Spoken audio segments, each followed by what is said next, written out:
교회의 성장, 교회가 성장하는 것은 목회를 하는 모든 목회자들의 우선적인 관심입니다. 그런데 여러분, 여기에 함정이 있습니다. 목회자들이 제일 조심해야 될 것이 바로 이것입니다.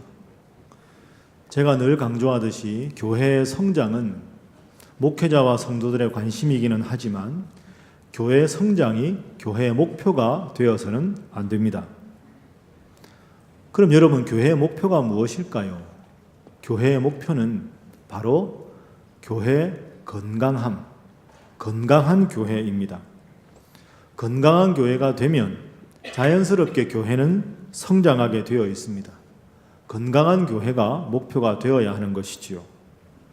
건강한 교회에 주시는 하나님의 선물이 성장입니다. 그렇기 때문에 성장을 목표로 삼고 인위적인 방식으로 무조건 성장을 위해서 노력하는 것은 잘못된 일입니다. 자, 그럼 우리는 어떤 교회를 건강한 교회라고 할까요? 건강한 교회는 성경 전체적으로 보면 5가지 본질적인 요소가 있습니다. 제가 몇 번 여러분에게 강조했기 때문에 아마 외우실 텐데요.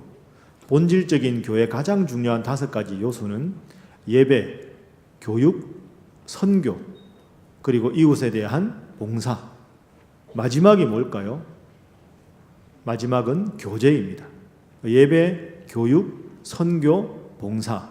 성도들 간에 서로 사랑하며 지내는 교제, 커뮤니언이라고도 하고 쉬운 말로 친교, 펠로우십이라고도 합니다. 그러니까 이 성도들 간의 교제는 사실은 예배나 교육이나 선교나 봉사에 비해서는 그다지 중요하지 않은 것으로 취급하기도 합니다. 그러나 결코 그렇지가 않습니다.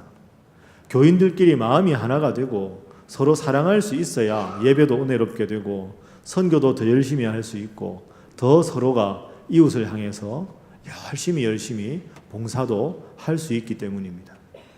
그래서 이 성도들 간의 한 마음이 되는 교제라고 하는 것은 이 4가지 예배와 교육과 선교와 봉사가 가능하게 하는 윤활유의 역할을 한다. 이렇게 우리가 생각할 수 있지요. 자, 예를 한번 들어보겠습니다. 예배와 교제의 관계가 어떠한가? 마태복음 5장 23절 24절입니다. 자, 우리 화면 한번 보시죠. 함께 읽습니다. 시작. 그러므로 예물을 제단에 드리려다가 거기서 내 형제에게 원망 들을 만한 일이 있는 것이 생각나거든 예물을 제단 앞에 두고 먼저 가서 형제와 화목하고 그 후에 와서 예물을 드리라. 아멘. 예물을 제단 앞에 드린다 하는 것은 예배를 드린다는 겁니다. 예배를 드리러 왔는데 내가 지금 예배를 드리는 형제와 마음이 하나가 되지 못했다. 불편한 관계에 있다 하는 것이 생각나거든 하나님 앞에 예배하는 일을 잠시 보류하고 먼저 형제와 화해한 다음에 한 마음이 된 상태에서 하나님 앞에 예배를 드려라. 그러니까 한 마음이 된 후에 드리는 예배가 중요하다. 이런 뜻이지요. 그리고 이 교제의 강조는 사도신경에도 나와 있습니다. 사도신경에 교제라는 단어가 나오지요. 여러분 기억해 보십시오. 나는 성령을 믿으며 거룩한 공교회와 그 다음에 뭡니까? 성도의 교제와.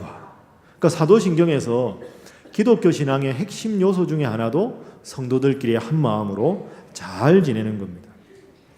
그러니까 여러분, 교회라는 데는 하나님을 아버지로 모시고 살아가는 한 공동체입니다.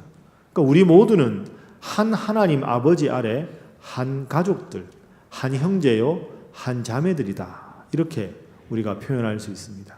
그래서 우리가 서로를 사랑하는 것은 선택이 아니라 마땅한 것이지요. 그래야 예배를 드리러 오는 발걸음도 설레고 예배 후에 친교하는 것도 아름다울 수 있지 않겠습니까? 자, 그런 의미에서 우리 옆에 분들과 인사 한번 하겠습니다. 그냥 하시지 마시고요. 오늘은 주제가 교제니까 그윽한 눈빛으로 서로를 바라보며 주님 사랑 안에 사랑합니다 하겠습니다. 한 번 더 하겠습니다. 우리는 한 가족입니다 하겠습니다. 그렇습니다. 우리 모두는 한 가족입니다. 하나님을 아버지로 모시는 한 가족. 그래서 우리 모두가 한 가족이다 하는 걸 확인하는 행사가 여러 차례 여러분에게 강조한 대로, 광고드린 대로 6월 6일 신일 어울림 한마당 행사입니다. 이 행사를 위해서 준비하는 분들 너무너무 수고해 주셔서 담임 목사로서 감사드립니다. 아마 여러분들 중에는 또 이런 마음이 드시는 분도 있을 겁니다. 우리끼리 하는 행사는 좀 조촐하게 하지 뭘 그렇게 장충체육관까지 빌려서 크게 하나. 여러분, 그 지적이 틀린 지적은 아닙니다. 그런데 우리가 이웃을 위해서 섬기는 봉사나 대외적인 선교나 이런 것 하지 않으면서 교인들끼리 하는 행사만 크게 행사하는 것 잘못된 것이죠. 그러면 왜 이번에 이런 행사를 할까요? 이번에 이 행사는 22년 만에 하는 행사입니다. 그리고 매년 할 행사도 아닙니다. 여러분, 가정으로 한번 비유해 보면 우리가 1년 365일 열심히 일하지요. 근데 어떻게 일만 하고 삽니까? 열심히 일하다가 여름이나 겨울이나 휴가철이 되면 어떻게 합니까? 일정을 다 맞추어서 가족들이 좋은 곳에 가서 좋은 경치도 보고 좋은 음식도 먹고 함께 즐거운 재충전의 기회를 갖습니다. 그렇게 가지는 것이 시간을 아깝게 생각할 게 아니라 잘 쉴 때 즐겁게 쉬어야 일상으로 돌아와서 또 열심히 일할 수 있지 않겠습니까? 그런 의미에서 보면 우리가 22년 만에 우리 신일교회 온 성도들이 한 교회에서도 서로 잘 모르고 서먹서먹하기도 한데 장충체육관에서 다 함께 즐거운 시간을 갖는 것은 참 아름다운 일이다. 여러분, 이렇게 생각해 주시고 적극적으로 이 행사에 참여해 주시기를 주님 이름으로 부탁합니다. 이 정도 아멘으로는 도저히 안 될 것 같습니다. 다시 한번 하겠습니다. 6월 6일 행사에 적극적으로 참여해 주시기를 주님 이름으로 부탁합니다. 자, 우리 옆에 분들과 악수 한번 하겠습니다. 6월 6일에 체육관에서 뵙겠습니다. 다시 한번 하겠습니다. 말씀만 하지 마시기 바랍니다. 여러분들 중에는 과거에 우리 신일교회가 했던 체육대회, 아마 그때 계셨던 분들도 계실 겁니다.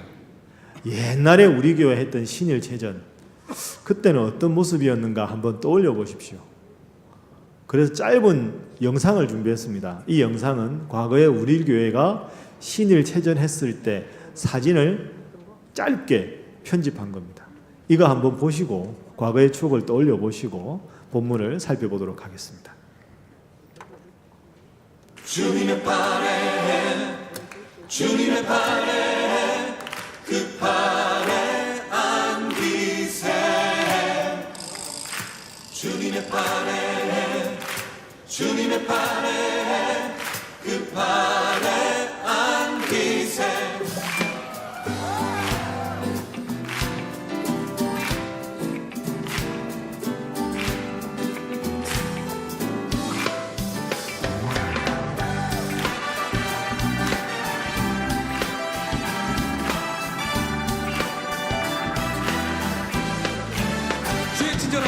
주의 친절한 팔에 안기세.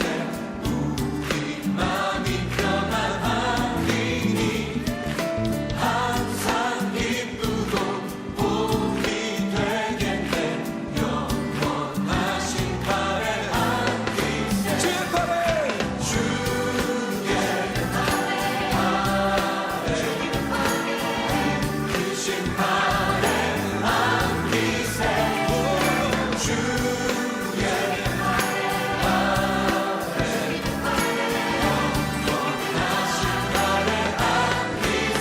날이 갈수록 주의 사랑이 두루 광명하게 비치고 천성 가는 길 병이 가리니. 물론 이번에는 실내에서 하니까 저런 과격하는 건 안 합니다. 편안하게 오시면 되겠습니다. 자, 그래서 여러분, 오늘은 교회가 뭔가 특별한 행사를 하거나 말씀과 함께 같은 프로그램을 할 때 우리 성도들이 교회 주요한 프로그램에 대해서 어떤 자세와 태도를 가져야 하는가, 여기에 대해서 한번 말씀을 생각해 보겠습니다. 오늘 본문 말씀 여러분 읽으시면서 이 본문이 익숙하다 하는 생각을 하셨을 겁니다. 4월 첫째 주일 종려주일에 읽었던 본문과 오늘 본문이 병행 본문입니다. 오늘 본문을 간단하게 요약하면 한 주인이 등장합니다. 주인이 큰 잔치를 열었습니다.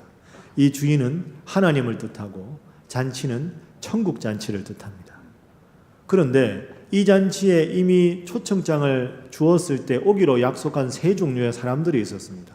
밭을 산 사람, 소 5겨리를 산 사람, 금방 장가든 사람. 그런데 이 세 종류의 사람들이 오기로 이미 초청장을 수락한 다음에 그 잔치하는 당일날이 되어서는 다들 약속이나 한 듯이 오지 않겠다고 합니다. 18절 말씀해 보면 다 일치하게 사양하였다 이렇게 기록을 합니다. 밭을 산 사람, 소를 산 사람, 장가든 사람 다 초청을 수락한 다음에 다시 확인할 때 안 온다고 한 사람들이죠. 이 사람들은 당시 배경으로 보면 유대인들입니다. 유대인들은 여러분 아시는 대로 구약 성경에 정통한 사람들입니다. 하나님께서 메시아를 보내서 그분을 믿으면 저 천국에 갈 수 있다는 약속을 이미 알고 있었던 사람들입니다. 그런데 이 사람들이 막상 예수님께서 구원자로 오셨을 때 그 예수님을 믿고 천국에 가고자 하는 것을 거절합니다. 거절했을 뿐 아니라 예수님을 박해하고 십자가에 죽기까지 만듭니다. 그래서 초청을 수락했다가 막상 잔치 자리에 오지 않은 사람들이 바로 유대인을 뜻하는 거죠. 그럼 여러분, 주인이 얼마나 황망하고 분이 나겠습니까? 그래서 이 주인이 종들의 보고를 받고 그럽니다. 좋다.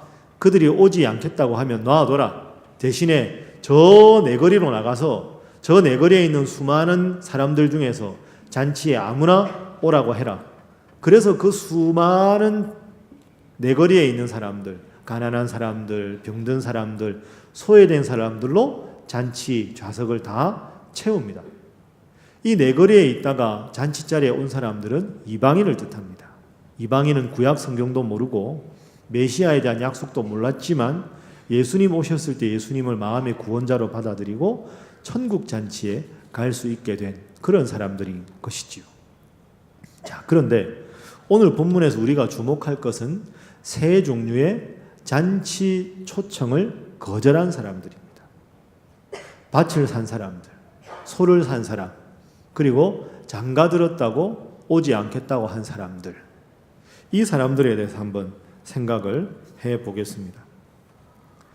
이것을 좀 더 우리에게 확대해서 생각을 해보면 우리도 때로는 하나님께서 교회를 통해서 하는 중요한 사역을 우리에게 소개할 때 이런저런 이유로 하나님의 초청을 거절할 때가 사실 있지 않습니까?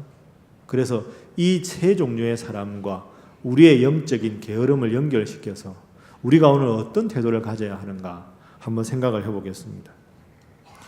초청장을 받아서 오기로 했지만 주님 초청을 거절한 사람들 왜 거절했을까요? 왜 오기로 약속을 해놓고 안 왔을까요? 두 가지 이유가 있습니다. 첫 번째 이유는 주님 사역보다 내 일을 더 중요하게 여겼기 때문입니다. 한번 따라 하시죠. 주님의 일보다 내 일을 더 급하게 여겼다. 그래서 안 온 겁니다. 주님과 약속한 일인데 주님 일보다는 내 일이다 이렇게 생각을 한 거지요. 아까 읽은 18절 말씀에 보면 다 일치해서 사양을 했습니다. 이 사양한 이유가 뭡니까? 하나님 일보다는 내 일입니다. 내 밭에 가야 하고 내 소를 돌봐야 하고 내 가정을 돌보아야 한다 이렇게 말을 한 겁니다. 그런데 여러분 이것은 설득력이 없습니다. 핑계입니다. 하나하나 따져볼까요? 밭을 산 사람입니다. 밭을 샀다는 말은 사기 전에 보는 거죠. 다 살펴보고 밭을 샀는데 하필 그 잔치하는 그날 그 시간에 다시 밭에 가야 될 이유는 없습니다. 잔치 끝나고 밭에 가도 되잖아요. 소 5겨리를 산 사람, 5겨리는 10마리죠. 소 10마리 살 때 소를 살펴보지 않고 사는 어리석은 사람이 어디 있습니까? 10마리 하나하나 다 확인해보고 건강한 소인 걸 확인하고 소를 샀습니다. 그런데 하필이면 잔치하는 그날 다시 그 소를 살펴야 될 이유는 사실 없습니다. 저는 방금 장가 들었기 때문에 잔치에 못 갑니다. 그것도 핑계지요. 아내를 데리고 가면 됩니다. 당시 그 어떤 전통에도 부부가 함께 잔치에 참여하지 못한다는 그런 전통은 없습니다. 사정이 있으면 잔치집 갔다가 인사하고 돌아와서 아내와 시간을 보내면 되는 일이지요. 내 밭에 가야 하고 내 소를 돌봐야 하고 내 가정을 돌보아야 한다. 그래서 이들의 핑계나 변명에는 정당성이 없습니다. 여러분, 그런데 누구 닮았다 하는 생각 안 하십니까? 밭을 샀던 사람, 소 산 사람, 장가 들었다고 핑계대는 사람, 누구 닮았을까요? 누구 닮았을까요? 옆 사람 찝쩍이지 마십시오. 누굽니까? 가만히 보면 우리 모습이지요. 하나님 일보다는 때로는 내일을 더 소중하게 생각하는 그런 우리의 모습이 바로 오늘 초점을 핑계대면서 거부했던 모습입니다. 사랑하는 여러분, 여러분이 잘 되는 길이 무엇이겠습니까? 여러분을 창조하시고 여러분의 인생을 주관하시는 하나님께 여러분의 인생을 내가 맡기는 것이 아니겠습니까? 여러분의 일보다 하나님의 일을 소중하게 여기시고 더 귀중하게 여기시는 여러분 되시기를 주님 이름으로 축복합니다. 옆에 분들과 인사 한번 하겠습니다. 주님의 일을 더 소중하게 여기시기 바랍니다. 다시 한번 하겠습니다. 잘하실 줄 믿습니다. 여기에 대해서는 여러분 다 아시니까 첫 번째 이유는 이 정도로 하겠습니다. 자, 두 번째로 초청을 수락했다가 잔치하는 당일날 가지 않았던 두 번째 이유 뭐겠습니까? 함께 하는 사람이 싫다는 거죠. 누구누구 와요. 그 사람 에이 그럼 나 안 가지. 같이 오는 사람이 싫다 하는 겁니다. 아까 말씀드린 대로 초청장을 받았던 사람들 중에 안 간 이 세 종류의 사람들은 유대인들입니다. 유대인들이 하는 일은 유대인과 이방인을 구분하는 일이죠. 우리는 율법을 지키고 이방인들은 율법을 지키지 않고 우리는 경건한데 너희들은 죄가 많다 하고는 엄밀하게 구분합니다. 함께 식사 자리에도 앉지 않습니다. 그렇기 때문에 이방인들이 함께 오는 잔치 자리를 거절하는 거지요. 유대인들 중에서도 그렇습니다. 경건한 귀족들은 자신들과 돈 없고 가난한 사람들을 또 구분합니다. 우리는 거룩한 율법을 지키는데 너희들은 유대인이지만 제대로 거룩하지 않으니 우리는 너희와 함께 할 수 없다. 이런저런 핑계를 대면서 자신들만의 리그를 만들고 다른 사람 모든 사람들을 비난하고 격리해서 함께하기 싫어하는 사람들입니다. 그렇지요. 이 사람들은 처음에는 갈 마음도 있었는데 원래 가려고 했는데 알고 보니 누구누구 오더라. 누구누구 오면 나는 안 간다. 나는 그들과는 격이 다르다. 이래서 잔치에 참석하기를 거부한 겁니다. 그리고 이 사람들은 다 부유하고 넉넉한 사람들입니다. 자기 밭이 있고 자기 소가 10마리나 되고 자기 행복한 가정을 이룰 수 있으니 나는 다른 사람들의 도움이 없어도 나 혼자 놔둬도 평안하게 살 수 있다. 괜히 저런 사람들하고 함께 동료로 취급받고 싶지 않다. 이런 생각에서 잔치 자리에 참석하는 걸 거부한 겁니다. 같이 교제하고 동력해야 될 사람이라 하는 것을 전혀 생각하지 않았던 거죠. 여러분은 어떠십니까? 나는 교회를 참여하는데 알고 보니까 이번에 6월 6일 날 저 집사님 온다더라. 저 집사 오면 나는 안 가지. 안 가지 저 사람 오면. 웃으시는 게 왜 웃으십니까? 여러분 그건요. 주관이 분명한 것도 아니고요. 고집이 센 것도 아닙니다.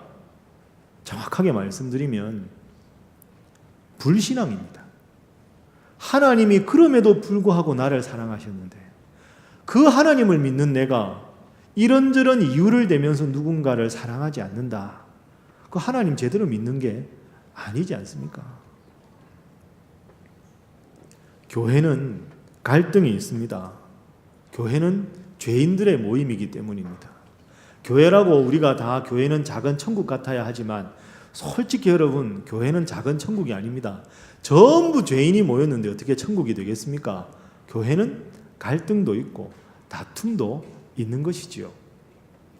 이건 실제 있었던 일입니다. 예를 한번 들어보지요. 두 젊은이가 서로 사랑을 하고 결혼을 했습니다. 결혼을 하고 신혼여행을 갔다가 돌아왔지요. 그랬는데 이제 신랑 댁이 저 시골이었습니다. 이제 신랑 신부가 신혼여행 끝나고 돌아와서 이제 시댁에 가서 인사를 하러 간 겁니다. 그 이제 새 신랑 새 신부가 딱 시골에 갔는데 집에 가니까 시부모님이 안 계세요. 어디 갔을까요? 시골이니까 들에 일하러 가신 거죠. 이 며느리가 그래도 내가 신혼여행 갔다 왔는데 부모님께 뭐라도 시부모님께 드려야지 하고 보니까 부엌에 감자가 있는 겁니다. 그래서 감자 깨끗하게 씻어가지고 껍질을 싹 벗기고 그걸 삶았습니다. 삶아가지고 그 삶은 감자에다가 설탕을 싹 흩뿌려가지고 그걸 딱 들고 들러갔습니다. 딱 보니까 며느리가 왔잖아요. 아이고 얼마나 반갑겠습니까? 그 너무나 아버님, 어머님, 제가 간식거리를 가져왔습니다. 뭔데? 감자예요. 아 그래 고맙다. 배고팠는데 잘 된다. 잘 됐다. 감자를 먹습니다. 감자를 한 입 딱 먹고 나서 시아버지 시어머니가 에? 바로 이러시는 겁니다. 왜 그러세요? 감자에 뭐 뿌렸니? 설탕 뿌렸는데요. 감자에 어떻게 설탕을 뿌리나? 감자에는 소금을 뿌려야지. 이렇게 된 거죠. 이 며느리 집안은 감자에다가 설탕 뿌려 먹는 집이고 이 시댁은 감자에 소금 찍어 먹는 집안이었던 거죠. 아이, 아버님, 어머니 왜 그러세요? 까탈스럽게. 설탕 맛있어요. 설탕 찍은 거 맛있는데. 뭘 집에서 뭘 어떻게 배웠길래 여기다가 설탕을 찍어 먹나? 소금을 찍어 먹어야지. 뭘 배웠나? 이러다 이게 다툼이 되었습니다. 그럼 돌아와서 부부가 또 옥신각신 싸운 거예요. 그러다가 설탕과 소금에서 시작된 주제가 점점 가정교육으로, 가정의 풍습으로 확대가 된 거죠. 배운 게 없다는 둥, 그래 너희 집 잘났다는 둥, 이렇게 된 겁니다. 부부싸움의 첫 번째 계명이 그거죠.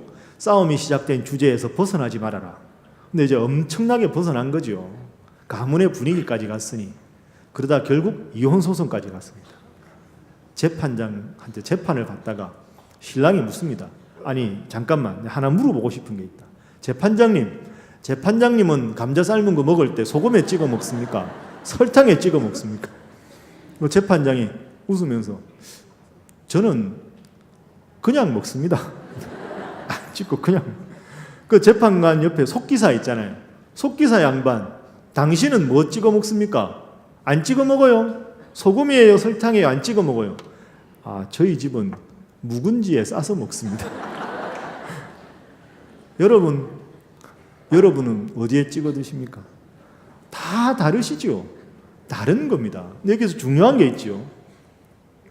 설탕을 찍어 먹는 거나 소금을 찍어 먹는 거나 안 찍어 먹는 거나 김치에 싸서 먹는 거나 서로 다른 것이지요.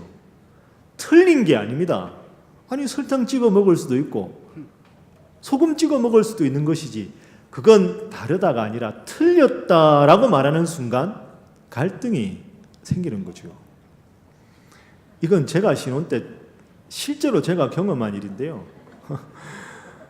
제가 이제 그때 박사 공부하고 있었는데 처가에 갔는데 장모님이 요구르트가 있는 거예요. 요구르트가. 그 배서방 그 요구르트 있는 거 먹어. 그래서 예 감사합니다 하고 요구르트를 먹었어요. 그 장모님이 요구르트 먹고 부셔나 그래서 예 알겠습니다 하고 요구르트를 마시고 부셨지요. 마시고 부수고 제가 생각하는 부수는 건 쓰레기 봉지에 재활용 너무 이게 플라스틱이 많이 들어가면 안 되니까 손으로 이렇게 꽉 부신 거죠. 마시고 부수고 마시고 부수고 그래서 부피를 줄이려나 보다. 그래서 제가 마시고 손으로 딱 부셨거든요. 처가 식구들이 다 웃는 거예요. 왜 웃는지 몰랐어요 저는. 아니 그걸 물에 부셔 놓으라는 거지. 경상도에서는 그렇게 말 안 합니다. 헹궈 놔라. 그러면 물에 헹구는 거지. 부수는 건 손으로 부수는 거죠. 여러분 그렇습니다. 이게 다 성장 환경이 다르고 언어 습관이 다르면 서로 다를 수밖에 없는 거지요. 다르다와 틀리다를 혼용하는 데서부터 갈등이 시작됩니다. 자, 그러면 이 갈등이라는 주제를 좀 더 한번 생각해 보겠습니다. 언제부터 갈등이 시작되었을까? 왜 우리의 삶에는 갈등이 있을까? 갈등에 대한 성경의 가르침입니다.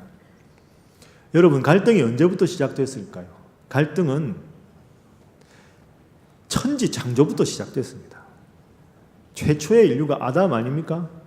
그리고 그의 아내가 하와입니다. 아담과 하와 때부터 갈등이 있었습니다. 그래, 갈등의 역사는 인류 전체의 역사와 같은 겁니다.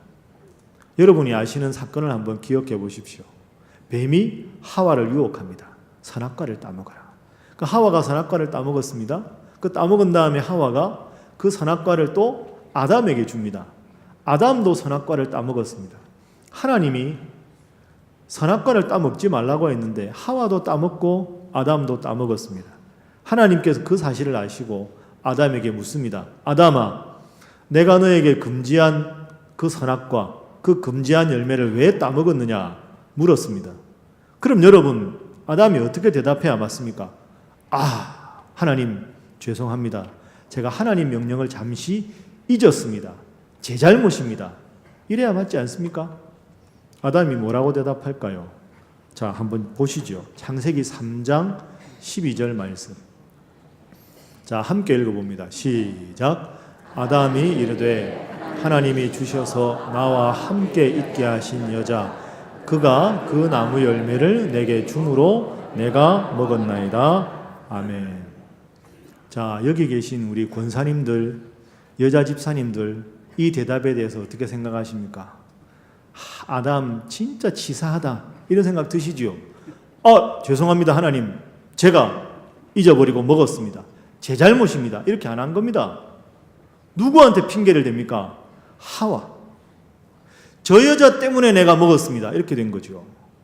이때 하와 마음이 어땠을까요? 얼마나 배신감도 들고, 참 남자가 속도 좁지, 내가 저 남자를 남편이라고 그런 생각 안 들었겠습니까? 더 근원적으로는 1차 원인은 하와고요. 아담의 저 깊은 마음속에 2차적인 근원적인 원인은 하나님입니다. 하나님께서 창조하셔서 내게 주신 저 여자 때문에 내가 먹었습니다. 그 무슨 말입니까? 제 아내가 주어서 먹었습니다. 이렇게 말한 게 아니고요. 하나님이 만드셔서 제게 주신 저 여자, 하나님. 1차적으로는 하와 때문이고요. 멀리 생각하면 하나님도 잘못이 있잖아요. 이건 제 잘못만 아니거든요. 이 말이 지금 3장 12절에 그렇게 표현이 된 겁니다. 이 다음에 아담과 하와가 성경에 안 나오지만 얼마나 부부싸움을 했을까요? 갈등이 있었겠지요. 제가 신학교에서 학생들 가르칠 때입니다. 제가 교수로 있었으니까 이제 배우던 제자들 중에서 결혼하는 경우가 있지 않습니까? 그러면 이제 제가 결혼 주례도 하고 이러면 신혼여행 갔다 와서 제 방에 와서 차도 한잔하고 그러다가 결혼 몇 주년 이렇게 되면 연구실에 오기도 하고 스승의 날 되면 부부가 함께 오기도 합니다. 그러면 차 한잔하고 한참 분위기 좋으면 꼭 묻는 질문이 있습니다. 교수님, 저희는 그렇게 사랑해서 싸웠는데 가끔씩 막 다퉈요. 왜 우리는 다투는 걸까요? 왜 우리가 그렇게 사랑해서 결혼했는데 자꾸 우리는 부부싸움을 하고 살까요? 하고 저한테 묻습니다. 그럼 제가 빙그레 웃으면서 말하죠. 왜 다투는지 정답을 가르쳐 줄까? 정답이 있어요. 있지. 뭡니까? 정답. 원래 그런 거야. 이게 정답입니다. 아담과 하와 때부터 다투고 갈등하는 거죠. 20, 30년 동안 전혀 다른 환경에서 두 남자가 살았는데 몇 년의 사랑은 있지만 뿌리가 다른데, 뿌리가 다른 나무가 서로 만났는데 어떻게 둘이 완벽하게 하나가 될 수 있겠습니까? 다투는 과정이 당연히 있는 거죠. 어떻게 맑은 날만 계속 되겠습니까? 때로는 흐린 날도 있고 비 오는 날도 있고 천둥 치는 날도 있는 것이지요. 문제는 왜 갈등이 일어날까요? 하는 것이 문제가 아니고요. 갈등을 당연히 여기고 그 갈등을 두 부부가 결혼한 다음에 기도하면서 해결하는 방법을 가지고 있느냐가 문제인 거지요. 누구나 있는 갈등을 함께 고민하면서 해결책을 찾아가는 것이 부부간의 삶이지, 갈등이 있다, 왜 이 갈등이 있을까만 묻고 서로에 대해서 비난하고 실망이다라고 말하는 것은 잘못된 겁니다. 여러분, 교회도 마찬가지입니다. 우리는 다 죄인입니다. 죄인들이 모여 있으니 하나님 앞에서 서로 때로는 갈등도 있고 마음이 불편할 때도 있고 상처를 주고받을 때도 있는 것이지요. 길거리에 가다 보면 공사할 때 있지 않습니까? 그러면 항상 조그마한 팻말이 붙어 있습니다. 통행에 불편을 드려 죄송합니다. 그렇습니다.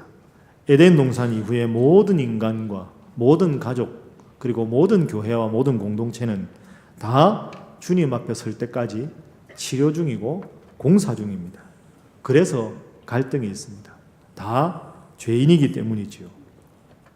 그래서 교회는 작은 천국 같은 곳 되어야 되지만 현실적으로는 병원입니다. 전부 마음이 아프고 상처가 있고 죄 짓다가 주님 앞에 나왔는데 거기가 병원이 아니면 뭡니까? 그런데 여러분 병원에 한번 가보십시오. 두 발로 걷는 것만 봐도 축하받습니다. 밥 먹었어요? 이제 소화도 되네. 그걸로도 축하받는 곳이 병원입니다. 죄송한 이야기인데 식전인데 수술한 다음에 화장실 갔는지 꼭 물어보지요. 화장실 갔다 왔다고 그러면 막 박수칩니다. 축하한다고. 가스 나왔다고. 여러분 이게 병원입니다. 혼자 걸어도 그걸로 축하받고 혼자 밥 먹어도 축하받고 혼자 화장실 갔다 왔다는 것만으로도 서로 격려하고 축하하는 것이 병원입니다. 그럼 교회도 똑같지 않습니까? 주일날 예배 드리러 오다가 서로 얼굴만 봐도 반가워야 하고 예배 끝나고 오늘도 국밥 먹으러 밑에 내려가서 누구든지 앉으면 한 가족처럼 서로 즐거워하고 어떻게 지냈는지 안부를 물어야 하는 것. 보기만 해도 기쁘고 보기만 해도 즐거운 것. 그런 것이 교회가 되어야 하는 줄로 믿습니다. 그런데 죄인들이 모이다 보니까 서먹서먹하기도 하고 갈등이 있기도 하고 그래서 그 모든 갈등을 없애고 서먹서먹한 거 다 없애고 우리가 한 하나님 안에서 한 가족이구나 이걸 확인하는 행사가 신일 어울림 한마당입니다. 그러니 어찌 우리가 참석하지 않을 수가 있겠습니까? 옆에 분들과 다시 한번 악수하겠습니다. 6월 6일에 꼭 오시기 바랍니다. 다시 한번 하겠습니다. 말씀만 하지 마시기 바랍니다. 여러분 그런데 6월 6일 날 혹시 일정이 있으신 분 있죠? 목사님 가고 싶은데 죄송합니다. 방법이 있습니다. 일정을 바꾸십시오. 목사님 바꾸고 싶어도 안 됩니다. 그럼 방법이 있습니다. 와서 식사라도 하고 가십시오. 잠깐 왔다 가는 것과 한 번도 안 오는 것 다르지 않겠습니까? 제가 이렇게 설교하고 일부 예배 끝나고 내려가는데요. 계단 밑에 제가 악수하지 않습니까? 한 성도님이 저한테 물었습니다. 목사님 그날 프로그램 재밌나요? 가면 재밌어요? 여러분 저도 모릅니다. 안 해봤는데 재미는 프로그램이 만드는 게 아닙니다. 재미는 참여하는 사람들이 마음을 열고 열심히 재밌다 하면 재밌는 거고 아무리 프로그램이 재밌어도 마음을 딱 닫고 인상 쓰고 있으면 재미가 없는 거죠. 프로그램이 아니라 재미는 내가 만든다. 이게 맞는 겁니다.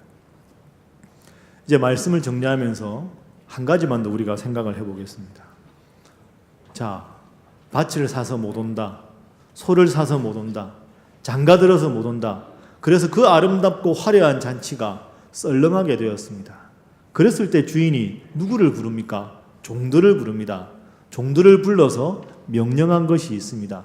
자, 우리 23절 말씀 화면 보면서 함께 한번 읽어봅니다. 자, 시작. 주인이 종에게 이르되 길과 산 울타리 가로 나가서 사람을 강권하여 데려다가 내 집을 채우라. 아멘. 자, 이 아름다운 잔치가 있는데 손님들이 없구나. 산으로 들로 거리로 나가서 다 사람들을 데려와라. 종들은 예 했습니다. 산으로 가라. 알겠습니다. 들로 가라. 알겠습니다. 거리로 가라. 알겠습니다. 아직 자리가 있다. 다시 나가라. 알겠습니다. 여러분, 우리가 해야 될 일이 주인 되신 주님 앞에 종의 역할이 아니겠습니까?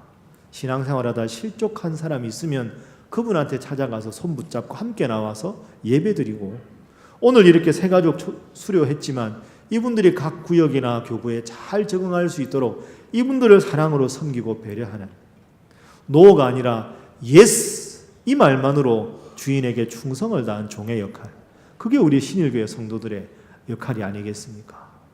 여러분의 도움이 필요한 사람, 여러분의 전도가 필요한 이웃, 여러분의 기도가 필요하고 여러분의 관심이 필요한 우리 사랑하는 동역자 성도들, 그들에게 주인 되신 주님 앞에 예스만 말할 수 있는 신실한 종들이 되셔서 여러분의 아름다운 신앙의 모습을 보고 주인이신 하나님께서 기뻐할 수 있는 신실한 종 여러분 한 분 한 분 되시기를 주님 이름으로 축복합니다.